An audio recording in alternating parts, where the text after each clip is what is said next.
Our Channel 9 studios are located on Speer Boulevard, and so we asked Dr. Colorado to give us some history on this beautiful boulevard framing Cherry Creek. Good morning, Dr. Colorado. Good morning, good morning. How was Speer Boulevard named? Named for Robert Walter Speer, a great mayor of Denver from 1904 to 1918. Here he is. Don't you like that bowler, Denise? I do. He looked like he was a jolly, happy man, wasn't he? He was. What did the Arapaho have to say about Cherry Creek? Well, they gave Cherry Creek its name for the wild choke cherries, and they camped down here. It was a favorite camping site right where we are, Channel 9. Oh, you're kidding me. Cherry Creek was about to run into South Platte. Isn't that crazy to think about that? And they would gather the choke cherries down here and put in with their buffalo meat to make pemmican. Pemmican. Pemmican. How did Speer Boulevard or Speer become interested in building Speer Boulevard? Well, it was part of his City Beautiful plan to transform this dusty, drab, ordinary city into Paris on the Platte. And here's the scheme where you would have the dark lines or parkways.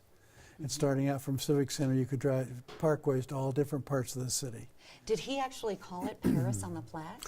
He loved to promote Denver as Paris on the Platte. I've never heard that before. The things I learned from this guy over the past 14 years. What did Cherry Creek look like before Speer Boulevard? See this before and after photo, Oh, Denise? wow. It was a dump. People dumped all their trash in there. Anything you didn't want, you threw into Cherry Creek. One authority said we might as well turn it into the main sewer, cover it over and make it a sewer because that's how it's used. Fortunately, Mayor Speer had a better idea of walling it, planting those trees, Yeah. and making it a beautiful boulevard. Looking at this picture, where exactly, do you know where this is right now? I think you're about at Downing Street looking northwest along Cherry Creek. Okay, boy, that's interesting. Now, you mentioned the walling of Cherry Creek. Where did that idea come from, Mayor Speer? Yeah, and even before him, there were floods often. Here's one, the 1864 flood. There was a 1912, one in the 30s. So the idea was to tame this river, this creek, which once in a while became violent and poorly behaved, flooding the city. Interesting. You know what I absolutely adore about you is you know everything there is about Colorado. And you're a teacher, a professor also. But Speer, Mayor Speer seems to be like one of your favorites. What do you find so interesting about him? I think so. I think he did more than all the other mayors put together. He really came up with this City Beautiful idea. Doubled the park space, gave away 110,000 trees, added the Denver Mountain Parks. That's most fantastic part of it, outside of the city and county of Denver, adding land in Jefferson County, even Winter Park Ski Area in Grand County. Boy, he was a hard worker, wasn't he?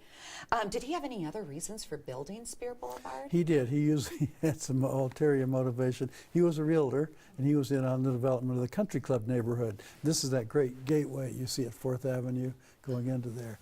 And he thought, boy, Speer Boulevard would make a great drive to my new real estate development. No wonder why he was so jolly and happy all the time, right?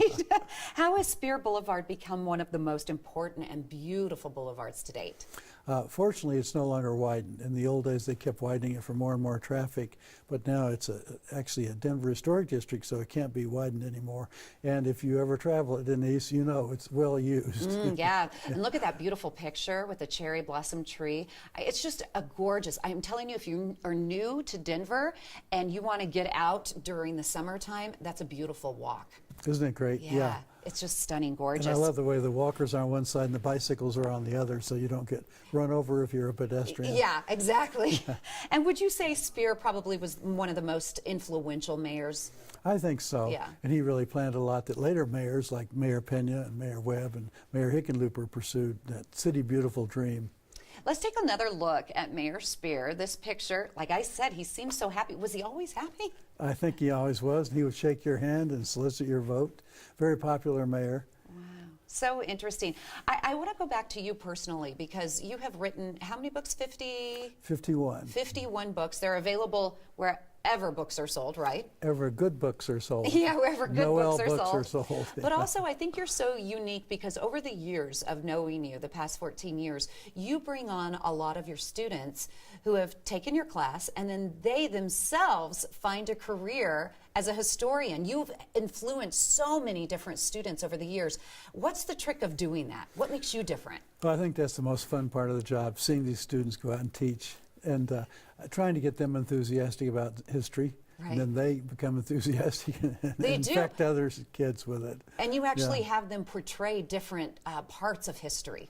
Right. And I found a student that doesn't do much work in class. He has to stand by a tombstone and explain who this was and why they're significant in front of a class. He will work a little harder to figure this out. Isn't that interesting? Again, if you want to find out more about Dr. Colorado, he's just fascinating. You can go to dr-colorado.com. That's dr-colorado.com. His books are available anywhere good books are sold. And you also have something coming up which is really, really nice. February 13th.